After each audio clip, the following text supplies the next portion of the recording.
but never quite named. Control is not about domination. It is about certainty. It is the mind's attempt to create a map where chaos once lived. When your world lacked consistency, your nervous system adapted.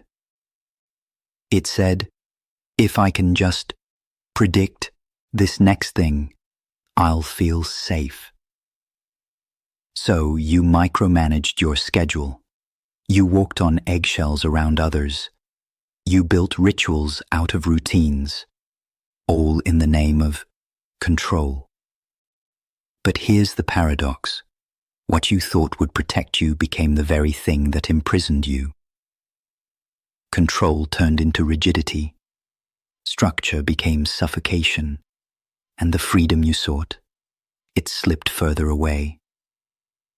Today, we will not shame your control.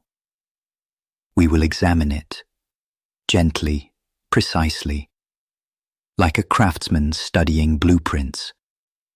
Because buried beneath that urge is a beautiful desire to feel safe, to feel seen, to feel stable.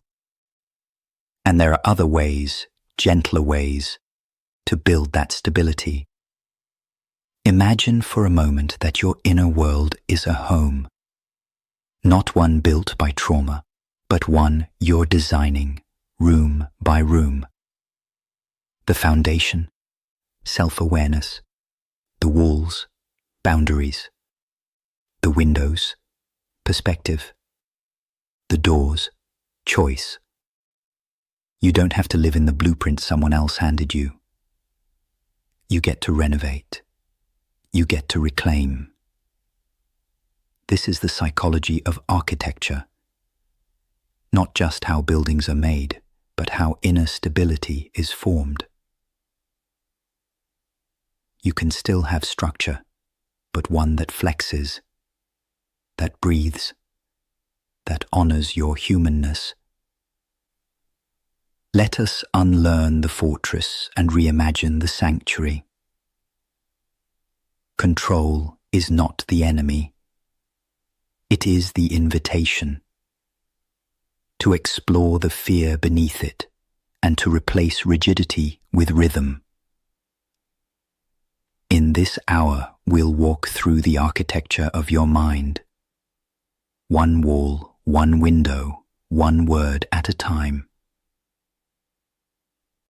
Let us now observe the subtler threads, the fine print of your behaviors. Control doesn't always roar. Sometimes it whispers, in the way you correct your tone mid-sentence, in how you over-explain a decision, in that urge to double-check just one more time. These are not failures. They are patterns, micro-patterns, quiet mechanisms that once protected you from shame or surprise or rejection. Perhaps you had to predict moods in childhood, or manage adult emotions too young, or make yourself small so others could stay comfortable. Your nervous system became an analyst, constantly scanning, optimizing, deferring. Now, as we explore today, our aim is not to remove these instincts, but to rewire them. To give your body new signals. You are safe now. You don't have to anticipate everything. You get to be spontaneous. This is neuroplasticity in motion. One gentle reframing at a time. Let us challenge a common myth that certainty equals safety. It's tempting, isn't it? To believe that if you just had all the answers, the schedule, the outcome, the script, you'd feel okay. But certainty is a moving target, and chasing it often leads to anxiety, not peace. True safety, on the other hand, is built inside your body. It lives in breath, in presence, in regulation. Certainty is external. Safety is internal. One can vanish with a phone call. The other is a practice you return to. What if we stopped demanding guarantees and started cultivating steadiness? Today, you can begin small. A pause before reacting. A breath before deciding. A reminder, I can handle what comes.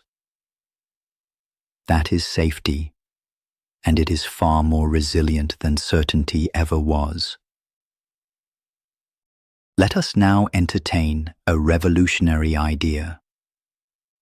What if you no longer needed control because you developed trust?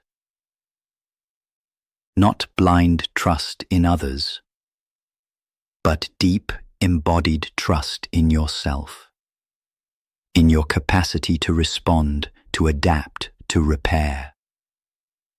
Control says, I must prevent pain.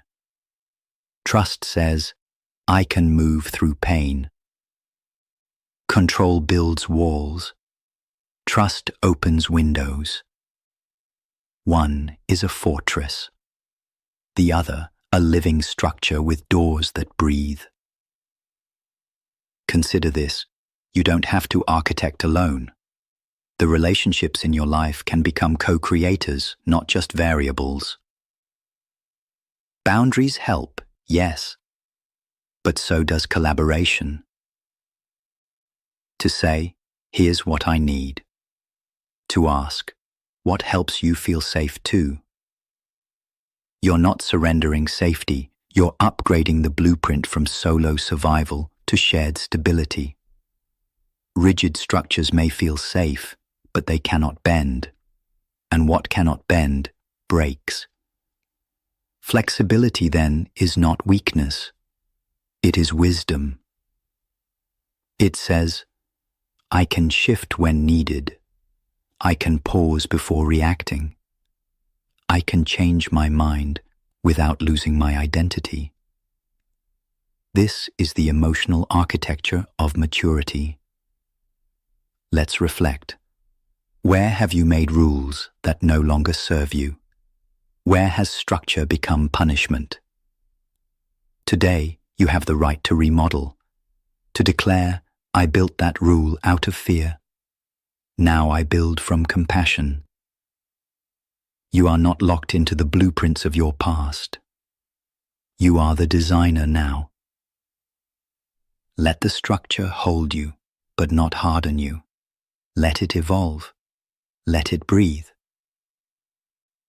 Let us apply logic to something deeply emotional, letting go. Letting go is not forgetting. It is not pretending the past did not occur. It is a recalibration. Imagine a structure that once held meaning, a tower built of memories and expectations. But now that structure leans. Cracks form. It no longer supports the life you're building. Letting go is not demolition. It's engineering. You assess the damage. You salvage what's still strong. And you rebuild with intention. It requires humility. It requires grief, but also immense courage. Letting go is not weakness. It is wisdom in motion, strategic release. And often, it's not just one moment, but a series of permissions to feel, to revise, to move forward. After we strip away what no longer serves, what remains is truth. And sometimes that truth is quiet, unadorned, unimpressive to others, but deeply yours. Control tries to decorate, to make pain palatable, to package complexity into certainty. But healing does not need performance. It needs honesty. So what is left when the need to impress falls away? When you no longer chase applause? When safety is internal, not conditional? That is where the real you lives. And that version does not need fixing, only honoring. Today, we acknowledge that version, not the mask, not the fortress, but the architecture beneath it all. This is the integrity of inner design. What remains is what's real. Let us imagine your emotional landscape as a blueprint, not of walls and doors, but of memories and meanings. Every experience etched a line, some deep like carved stone, others faint like pencil sketches on tracing paper. You inherited some of it, cultural codes, familial scripts, unspoken rules about how to feel, how to speak, how to survive. But here's the truth, a blueprint is not a prison. It's a guide, one you can revise. Today, we begin that revision. With curiosity, with precision, with deep respect for what once was necessary, but no longer serves you. You may find rooms you've avoided entering for years, memories still under construction, patterns that leak through the foundation. That's okay. This is not demolition work. This is renovation. And you, dear architect, have full creative control now. The right to redesign your emotional home is sacred.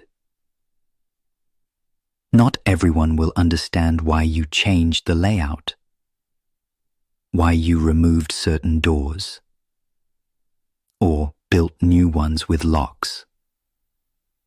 They may say, "You've changed," and you have. Because growth, real growth, requires spatial honesty. Where does this pattern still fit? Where does this person still belong? Boundaries are blueprints, and your emotional home needs both entry points and exits. You're allowed to redesign it without guilt. To say, this version of me needs more light, more quiet, more truth. And if someone doesn't respect the new design, that is not your burden. It is their resistance to evolution. You don't owe the past a lifelong lease. You owe your soul a space it can fully inhabit. Let us clear the misconception that emotion is a deviation from logic. Emotion is not a malfunction. It is not a flaw in the code. It is data. It is signal. It is meaning in motion. When you feel something deeply, that is your inner architecture responding. Your structure is not broken. It is adaptive. Perhaps you were taught to suppress, to explain instead of express, to perform calmness while chaos brewed beneath. But the body remembers, and so do your systems. Today, we make room for that truth. Emotion belongs in every equation, in every decision, in every blueprint of healing. You are not less rational for feeling. You are more complete because you are integrating, not fragmenting. That is a sign of profound intelligence. and emotional fluency. With logic, we calculate. With emotion, we discern. Discernment is not mere preference. It is the wisdom that arises when head and heart are aligned. It whispers, "This dynamic drains me. This environment nourishes me. This pattern repeats, and I'm ready to revise it." Discernment does not always come quickly. It often arrives after we've repeated a lesson, again and again. But when it does, it is your clearest compass. It says, "You've seen enough. You've felt enough. You know what to do." This is where emotional data becomes inner authority. Today, trust what you sense, even if you can't yet articulate it, even if others don't validate it, even if it's inconvenient. That quiet knowing, that is discernment. Honor it. It has earned its place in your design. Let us consider the principle of balance, not as neutrality, but as stability. The world often pushes us toward extremes, all or nothing, yes or no, success or failure. But equilibrium lives in the middle. It is the quiet strength of the bridge between polarities. You are not required to choose between logic or emotion, action or rest, firmness or softness. You can live in the intersection and in doing so, build a more flexible foundation. Today, we challenge the binary. We make room for the both and. I can set boundaries and stay compassionate. I can speak firmly and still care. I can grieve and grow. That is emotional engineering at its finest. No longer reactive, but responsive, deliberate, and whole. Imagine the self not as an idea, but as a structure.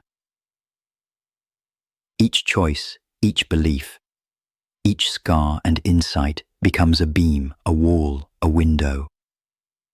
Your structural integrity depends not on perfection, but on cohesion. When you act out of alignment, you feel the wobble. When you compromise your values, you feel the cracks. But when you live in congruence, when your actions reflect your core, the structure holds. This is not rigidity. This is resonance. The more you speak truthfully, the stronger your voice becomes. The more you live authentically, the more space you create for others to do the same. Your structure becomes a sanctuary, not just for you, but for every soul who enters your presence. Today, reinforce that foundation, not with performance, but with presence, not with armor, but with honesty. There is value in slowing your thoughts, not to silence them, but to measure them. The measured mind is not emotionless. It is intentional. It does not rush to label, but listens. Not every thought is urgent. Not every emotion is a command. Some are simply echoes, residual frequencies from a past you've already outgrown. In cognitive practice, we call this awareness. In wisdom traditions, we call it discernment. Either way, you are not your first reaction. You are the response you choose after the pause.